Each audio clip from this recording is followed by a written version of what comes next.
Welcome back friends. आप सभी को एक बार फिर से स्वागत है हमारे इस चैनल पढ़ लो यार पे। तो आज की इस वीडियो में हम पॉलिटी का एक चैप्टर सिटीजनशिप के बारे में जानेंगे और सारे आर्टिकल्स के बारे में पढ़ेंगे एग्जामिनेशन पॉइंट ऑफ व्यू से। चलिए शुरू करते हैं। देखो सिटीजनशिप के बारे में कहाँ लिखा गया है, सबसे पहले ये देखते हैं। तो ये है पार्ट 2, आर्टिकल 5 से 11 में लिखा गया है सिटीजनशिप। पार्ट 2 मतलब कि मान के चलो एक तरह से चैप्टर 2 जिसको बोलते हैं, और आर्टिकल मतलब पेज 5 से 11 नंबर पेज पे लिखा गया, जैसे कि हम पहले बता चुके हैं। सिटीजनशिप जो है ना, भारत में जो है सिंगल सिटीजनशिप है, यानी एकल नागरिकता। ये क्या होता है, एकल नागरिकता क्या होता है? मतलब कि मान के चलो आप अपना Aadhaar card, pan card, driving licence कहीं पे भी देखोगे तो वहां पे लिखा रहेगा भारत सरकार। ठीक है, मतलब जो भारत है, इंडिया है अपना, उसको सिर्फ यहाँ पे एक नागरिकता मिली जाती है जो कि इंडिया की नागरिकता। ना कि इसमें डिफरेंट डिफरेंट आप किसी भी स्टेट से हो, उससे मतलब नहीं है। आपको जो नागरिकता है, आपको जो सिटीजनशिप है, वो आपको सिर्फ भारत की दी जाएगी, मतलब अपनी कंट्री की दी जाएगी, इसलिए इसको बोला जाता है सिंगल सिटीजनशिप। ठीक है। उसी तरह अमेरिका है, यहाँ पे डुअल सिटीजनशिप चलता है। ठीक है, यहाँ पे सेंटर का और स्टेट का डिफरेंट नागरिकता लेना पड़ता है। ठीक है। सिंगल सिटीजनशिप जो है आपका, ये क्या प्रमोट करता है? ये फ्रेटर्निटी यानी भाईचारा प्रमोट करता है, ब्रदरहुड। ये क्या प्रमोट करता है? आपका भाईचारा। और ये कहाँ से लिया गया है? ये लिया गया आपको ब्रिटेन से। तो एग्जाम में क्वेश्चन आता है कि जो सिंगल सिटीजनशिप है वो कहाँ से लिया गया है, तो वो लिया गया है ब्रिटेन से। अब जो सिंगल सिटीजनशिप है वो किस एक्ट के तहत आता है? तो सिटीजनशिप एक्ट के तहत आता है 1955 में। ठीक है, जिसमें कि 6 अमेंडमेंट्स हुए थे। जो सिटीजनशिप एक्ट में जो है ना, 6 अमेंडमेंट्स यानी 6 बदलाव हुए थे, 6 चेंजेस हुए थे। ठीक है, कितने कितने साल में चेंजेस हुए थे एग्जाम में आते हैं, आपको याद रखना होगा। 1986, 1992, 2003, 2005, 2015, 2019। अब जो पार्लियामेंट है, हम लोग का जो पार्लियामेंट है, उसमें जो होम मिनिस्ट्री है, ठीक है, उसके पास राइट होता है कि किसको नागरिकता देनी है, किससे छीननी है। ये चीज आप हमेशा याद रखना। ठीक है, किसके पास राइट होता है? होम मिनिस्ट्री के पास राइट होता है किसको नागरिकता देनी है या फिर छीननी है। 5 तरीके हैं आपको सिटीजनशिप गेन करने के भारत के। ठीक है, और 3 तरीके हैं आपको सिटीजनशिप लूज करने के। 5 तरीके सिटीजनशिप गेन करने के। ठीक है, अब क्या क्या 5 तरीके उस पर बात करते हैं। पहला है बाय बर्थ। ठीक है, अगर आप भारत में जन्म लिए हो तो आप भारत के नागरिक हो। दूसरा है वंश। ठीक है, यदि आपके मम्मी या फिर पापा इधर लिखा हुआ है, मतलब किसी में कोई एक, या तो मदर या तो फादर, अगर इंडियन है तो आप भारत के नागरिक हो। ठीक है।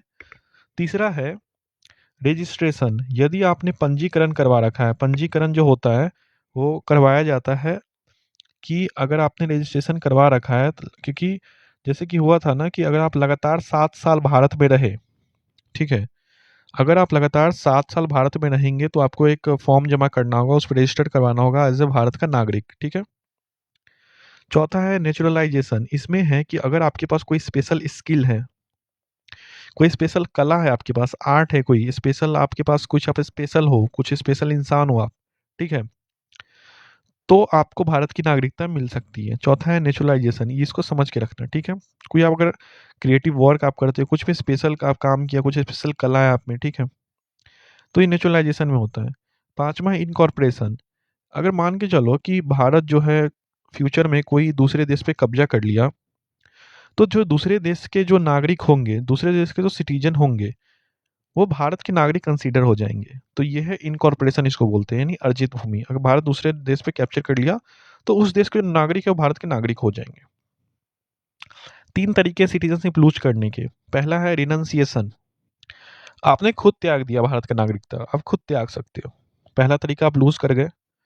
दूसरा तरीका परमिनेशन, यानी रद्द करना। अगर गवर्नमेंट को पता चला, ठीक है, कि आप अगर दूसरे देश के सिटीजनशिप आपने ले लिया है, तो गवर्नमेंट क्या करेगी, आपको भारत का नागरिकता से रद्द कर देगी। ठीक है। तीसरा है डिप्रीवेशन। अगर आपने कोई इलीगल काम किया, गवर्नमेंट को पता चला, तो आपका नागरिकता रद्द किया जा सकता है।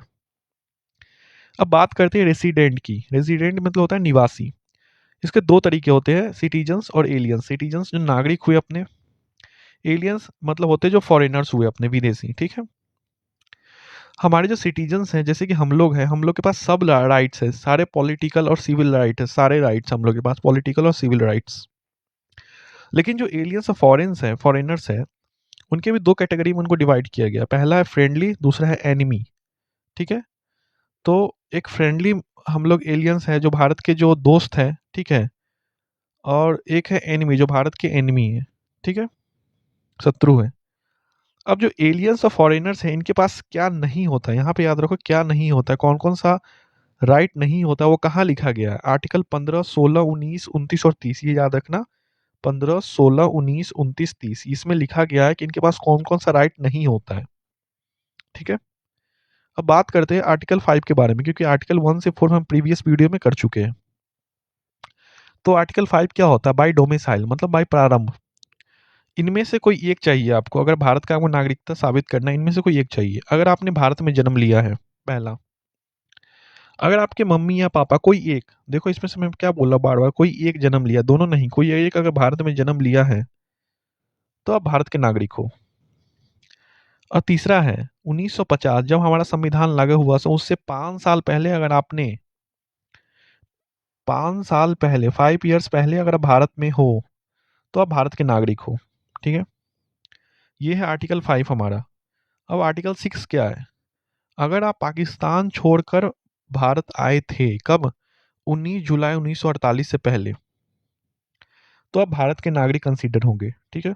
अगर 19 जुलाई 1948 के बाद अगर आए होगा, तो 6 महीने का आपको 6 महीने भारत में फिर आपको रुकना पड़ेगा और फिर आपको एक रजिस्ट्रेशन वगैरह करवाना पड़ेगा, तब आपको डिसाइड करेगी कि आप भारत के नागरिक होने लायक हो या फिर नहीं हो। तो ये आर्टिकल 6 है। आर्टिकल 7 क्या है? अगर आप इंडिया छोड़कर पाकिस्तान गए, ठीक है?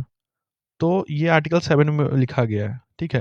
अगर फिर आप चाहते हो पाकिस्तान से वापस इंडिया आना, तो फिर यही रूल्स का फॉलो करना होगा। आपको 6 महीने भारत में रहने होगा, फिर डिसाइड करना होगा। तो आर्टिकल 6 है हमारा, जो पाकिस्तान छोड़कर कोई भारत में आया, और आर्टिकल 7 क्या है? जो भारत छोड़कर पाकिस्तान में गया, मतलब इसका डिक्लाइन हुआ, इसका अपग्रेडेशन हुआ। आर्टिकल 8 क्या है? आर्टिकल 8 करता है यदि आपकी मम्मी या पापा, ठीक है, भारत में रहते हैं, अगर अगर आप भारत के नागरिक हो, अगर कहीं और पढ़ने आप गए, मान लीजिए जब फॉरेन गए, कोई दूसरे देश में गए पढ़ने, तो भी आप भारत के नागरिक ही कहलाओगे। अगर आप बाहर दूसरे देश को भी रहते हो, ठीक है, तब भी आप क्या कहलाओगे? भारत के नागरिक ही कहलाओगे। ये आर्टिकल 8 में लिखा है अपना, ठीक है? आर्टिकल 9 क्या है? आर्टिकल 9 है, ये आर्टिकल 9 बोलता है कि आप तब तक भारत के नागरिक हो जब तक दूसरे देश का सिटीजनशिप नहीं ले लेते। ये कहाँ लिखा है? आर्टिकल 9 में लिखा है। सिंपल सा बात है। आप जब तक भारत के नागरिक हो रहोगे जब तक दूसरे देश का सिटीजनशिप नहीं ले लेते, ठीक है? और आर्टिकल 10 क्या कहता है? आर्टिकल 10 बोलता है आप तब तक भारत के नागरिक हो जब तक आप पार्लियामेंट के द्वारा जो लॉज बनाया गया है उसको आप फॉलो करते रहोगे, ठीक है? कोई इलीगल काम नहीं करोगे, तब तक आप भारत के नागरिक हो। ये आर्टिकल 10 कहता है। आर्टिकल 11 क्या कहता है? आर्टिकल 11 कहता है कि पार्लियामेंट के पास सभी अधिकार है किसको नागरिकता देनी है और किसको छीननी है, ठीक है? तो आज के लिए इतना ही, मिलते हैं नेक्स्ट वीडियो में। Thank you.